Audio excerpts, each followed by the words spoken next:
Rebonjour mes chers élèves, j'espère que vous allez bien. Dans la vidéo d'aujourd'hui, on va faire la suite des exercices de mathématiques. Correction des exercices 8, 9 et 10, page 13.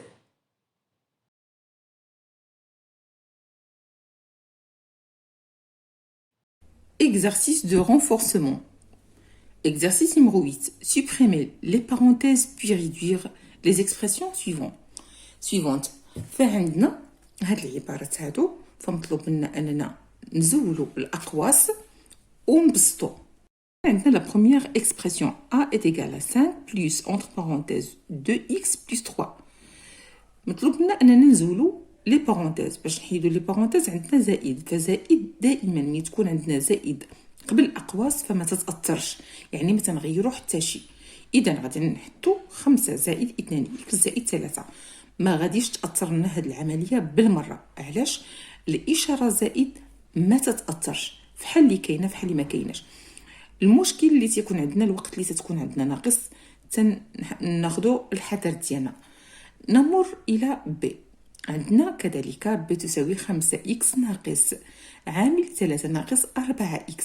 فلاحظوا هنا شرحت لكم ان زائد الا كانت عندنا تنزولوا الاقواس بلا ما تنفكروا، ولكن الا كانت عندنا ناقص فوزي اتونسيون، يعني تنشروا هذه الاشاره ناقص مع زائد اللي في 3 تعطينا ناقص، وتنضربوا 3 في 1 3، اذا تعطينا ناقص 3. نمر الى الجزء الثاني. عندنا ناقص مع ناقص تعطينا زائد، و1 في 4 4 اكس، اذا غتعطينا 5 اكس ناقص 3 زائد 4 اكس. هذا هو النشر ديال بي. غادي نمروا الى سي. عندنا كذلك اقواس. لاحظوا الا كانت عندنا زائد فتنزول الاقواس بلا ما تنغيروا حتى شيء. كذلك عندنا في دي عندنا كذلك الاقواس، ولكن لاحظوا هنا في هذا الجزء هذا عندنا ناقص عاد باش القوس، اذا غادي نردوا البال نشروا الاشاره. الا نشرنا ناقص في ناقص غتحول هنا عندنا ناقص في زائد، اذا تعود عندنا ناقص 5 اكس ناقص في زائد تعطينا ناقص 2، اذا 8 اكس ناقص 5 اكس ناقص 2 زائد 3 ناقص 4 اكس. في هذا الجزء ما صغيرش عندنا زائد، ولكن في هذا الجزء غادي نغيروا على حساب عندنا الاشاره ناقص. غادي نشوفوا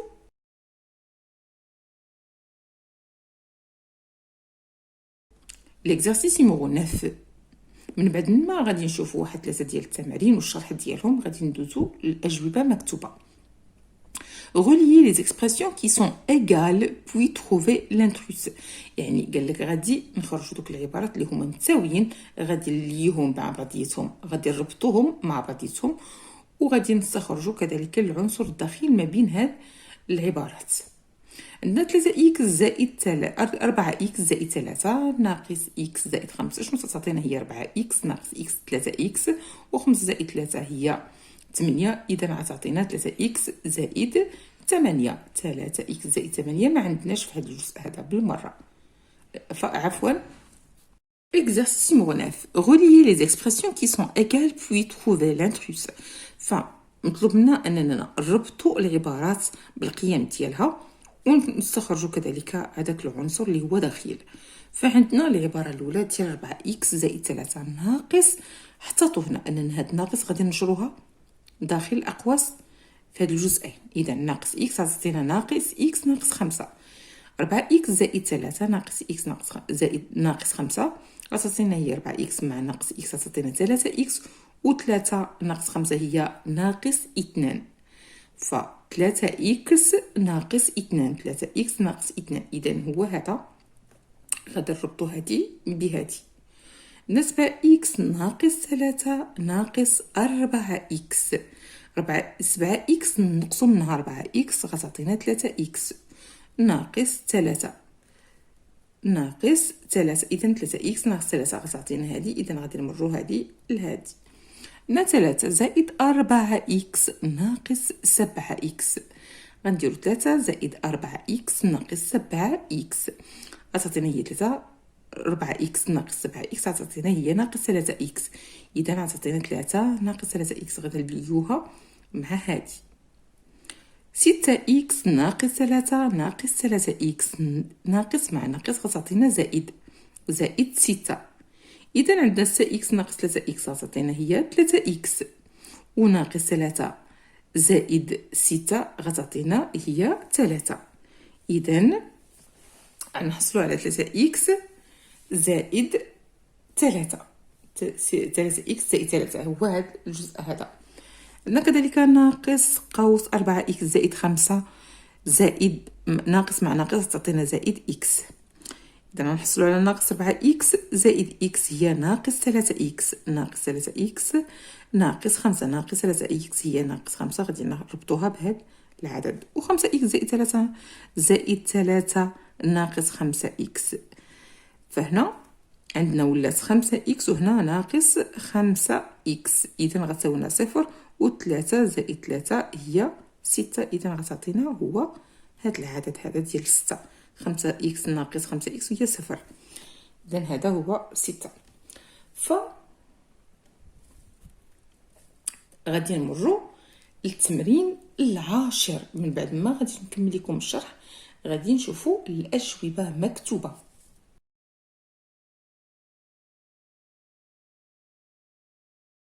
التمرين العاشر يقول supprimer les parenthèses puis réduire les expressions suivantes.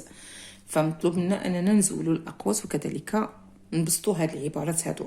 عندنا تساوي 3x زائد 1 على 4 ناقص قوس 3 ناقص 2x. أول شيء غادي ننشروا هاد الإشارة ناقص داخل الأقواس. ناقص مضروبة في زائد غتعطينا ناقص 3، ناقص في ناقص غتعطينا زائد 2x. إذا هذا هو النشر ديالها وغادي نكملوا الحساب. فكذلك عندنا ب تساوي ناقص. لاحظوا ان عندنا ناقص غادي تغير لنا هاد المفاهيم اللي عندنا لداخل. غتولي عوض 1 على 3x غتعود ناقص 1 على 3x وهاد 2 غتولي ناقص 2 زائد 5x ناقص 3. علاش ما غيرتش لينا؟ لانها موجبه، اشاره موجبه. غادي نمروا الى سي. غادي عندنا كذلك الاقواس. الوقت اللي تيكون عندنا وراء الاقواس موجب فتنزولوا الاقواس بلا ما تنغيروا حتى شيء. اذا غنخليو 2 على 3 x زائد 1 على 3 ما غيرناش، ولكن هنا غادي نغيروا. علاش؟ عندنا اشاره سالبه. دونك عندنا ناقص 5 على 6 ناقص 2 على 6 x. نمر الى d. d égale 1 sur 2 plus 2x moins عندنا entre parenthèses x moins 3 sur 2 وتنسدوا الأقواس. إذا هنا شنو عندنا؟ عندنا إشارة سالبة، فإلا دخلناها الأقواس غيتغيروا. إذا عندنا ناقص x زائد 3 على 2. نمر إلى الأجوبة مكتوبة.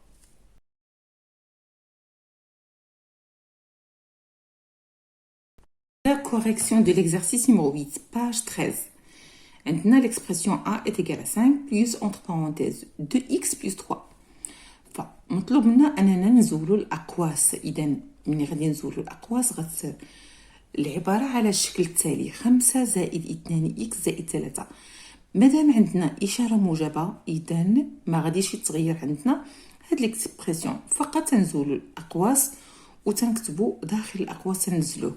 5 زائد 2x زائد 3 تنجمعوا المعاليم في جهة والمجاهيل في جهة. المعاليم عندنا 5 زائد 3 تعطينا 8 زائد 2x. فهذا هو النشر ديال هاد العبارات ديال A. نمر إلى B.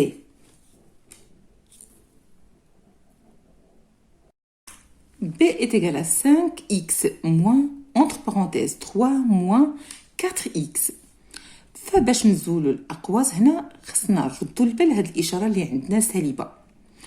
الوقت اللي تكون عندنا إشارة موجبة ما تنخافوش نزولوا فقط الأقواس وتنحطوا اللي داخل الأقواس.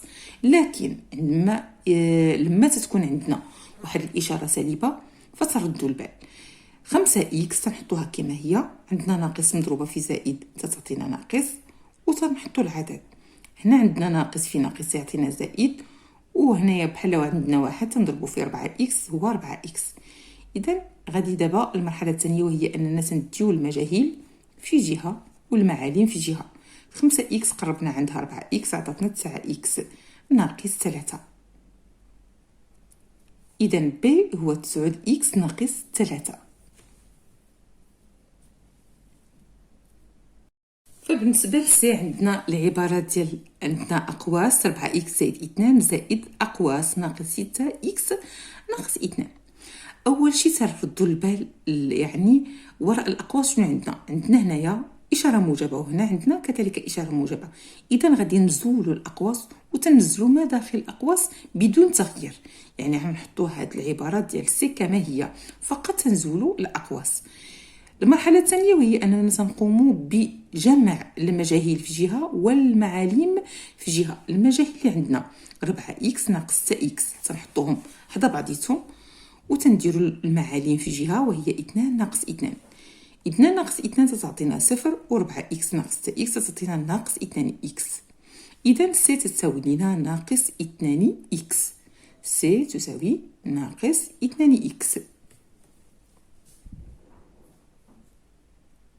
عندنا l'expression D égale 8x moins entre parenthèses 5x plus 2 plus entre parenthèses 3 moins 4x.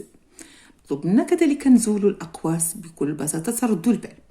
عندنا زائد ما تنغيروش، إذا هاد العبارة ولا هاد الأرقام اللي داخل الأقواس سيتحطوا كما هما 3 ناقص 4x، ولكن هنا ردوا البال تنحطوا 8x ناقص عندنا سالب مع موجب تيولي سالب، سالب مع موجب سالب.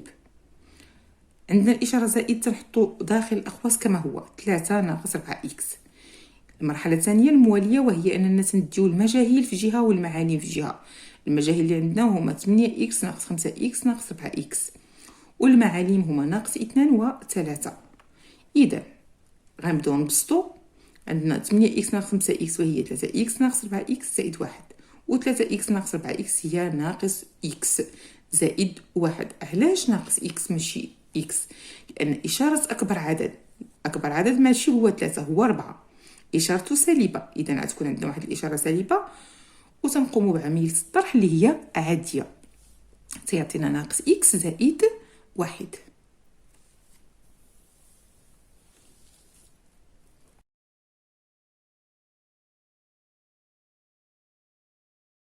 exercice numéro 9 page 13. عندنا العبارات ديال 4x زائد 3 ناقص x زائد 5 تساوي لنا 3x ناقص 2. 7x ناقص 3 ناقص 4x شحال تعطينا؟ تعطينا القيمة ديال 3x ناقص 3. 3 زائد 4x ناقص 7x تساوي ناقص 3x زائد 3. عندنا كذلك x ناقص 3 ناقص قوس 3x ناقص 6 تعطينا القيمة ديال 3x زائد 3 ناقص 4x زائد 5 ناقص x فهي تساوي لنا ناقص x ناقص 3x ناقص 5. وآخر شي عندنا 5x زائد 3 ناقص 3 زائد 5x تساوي 6.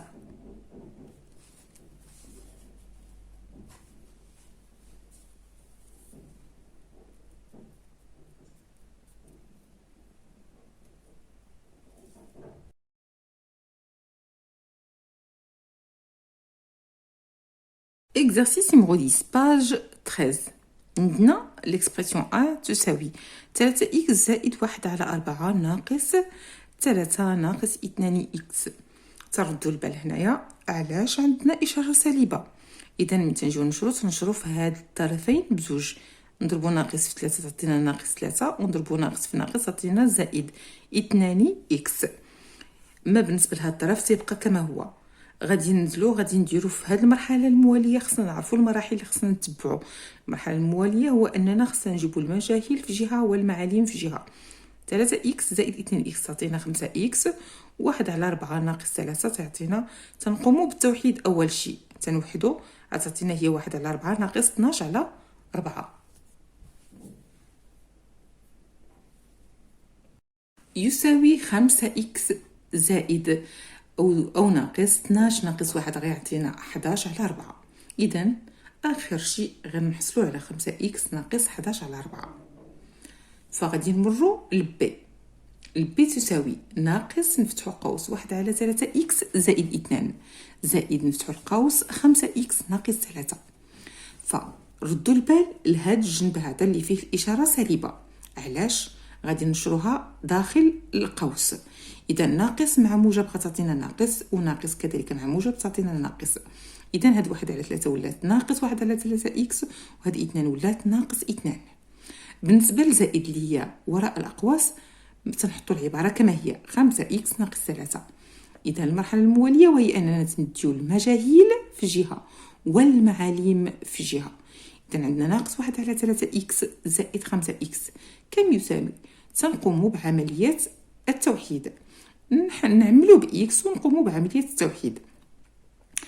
غادي نوحدو بثلاثة. إذا غنضربو 3 في البسط وفي المقام، تعطينا 15 على 3 إكس. إذا ناقص 1 على 3 إكس زائد 15 على 3 إكس ناقص 5. غادي نقومو بالطرح ديال ناقص إكس زائد 15 إكس غتعطينا هي 14 إكس على 3. علاش؟ أن الإشارة الموجبة هي اللي تتغلب هنايا. إذا عندنا 15 غنقصو منها 1 غتعطينا 14 على 3 إكس ناقص 5. إذا غادي نعاود الشرح، وهو عندنا هاد العبارة هادي تردوا البال للإشارة السالبة. أما في هاد الجنب هذا فقط تنزولوا الأقواس وتنزلوا الأرقام اللي عندنا. فبالنسبة للإشارة السالبة فقط هي اللي تنردوا ليها البال. إذا هنا غادي نشروها داخل الأقواس. كيف ذلك؟ ناقص 1 على 3 إكس ناقص 2. علاش؟ عندنا موجب سالب مع موجب تعطينا سالب، وسالب مع موجب تعطينا سالب. مادام عندنا هنايا موجب إذا غادي ننزلو داخل الأقواس كما هو 5 إكس ناقص 3. المرحلة الموالية تنديو المجاهيل في جهة والمعاليم في جهة. تنقومو بالتبسيط ديال الأعداد اللي عندنا. عندنا 1 على 3 إكس زائد 5. تنقومو بالتوحيد. إذا غادي نوحدو غادي نحصلو على 14 على 3 إكس ناقص 5. إذا هذه هي النتيجة ديال بي.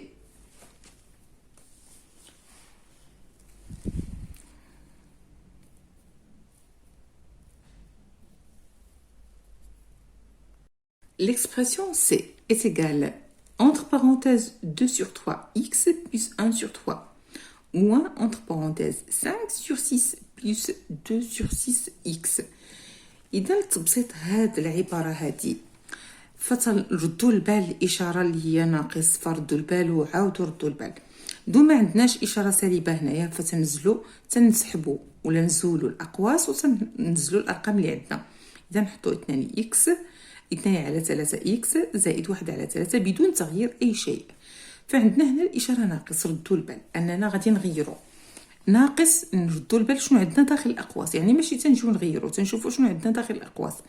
إلا عندنا سالب مع موجب فتبقى سالب، عندنا سالب مع موجب تبقى سالب. إذا عندنا ناقص 5 على 6 ناقص 2 على 6 إكس. المرحلة الموالية اللي غادي نمشيو لها وهي أننا سنديو المجاهيل في جهة والمعاليم في جهة.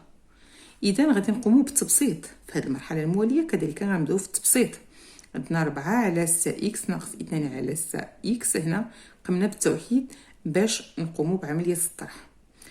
وهنا عندنا كذلك 2 على 6 ناقص 5 على 6.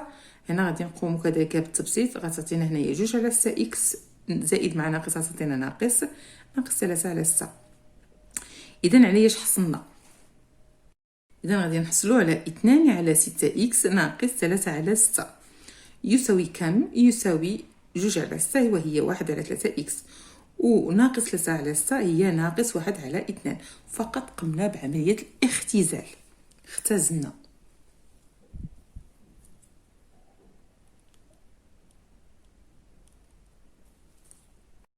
غادي تشوفوا العبارات دي كم تساوي. دي تساوي 1 على 2 زائد 2 إكس ناقص قوس إكس ناقص 3 على 2. فهنا العبارة كذلك بسيطة. غادي نردوا البلاصة اللي فيها إشارة سالبة، تردوا البال على حساب المعطى اللي عندنا داخل الأقواس. عندنا سالب مع موجب تعطينا سالب، سالب مع سالب يعطينا موجب، وهذا الشيء غادي نخليوه كما هو. إذا المرحلة الموالية تنقوم يعني بالمعالم في جهة والمجاهيل في جهة. هنا المرحلة اللي تتبع هذا الشيء هو التبسيط. عندنا 1 على 2 زائد 3 على 2 وهي 4 على 2 و2 إكس ناقص إكس تعطينا إكس.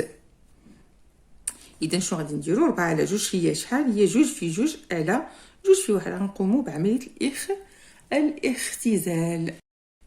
غادي نقومو بعملية الاختزال. 2 في 2 على 2 في 1 غنختزلو بالرقم هو 2 زائد إكس غيعطينا هو 2 زائد إكس. إذا دي تساوي 2 زائد إكس.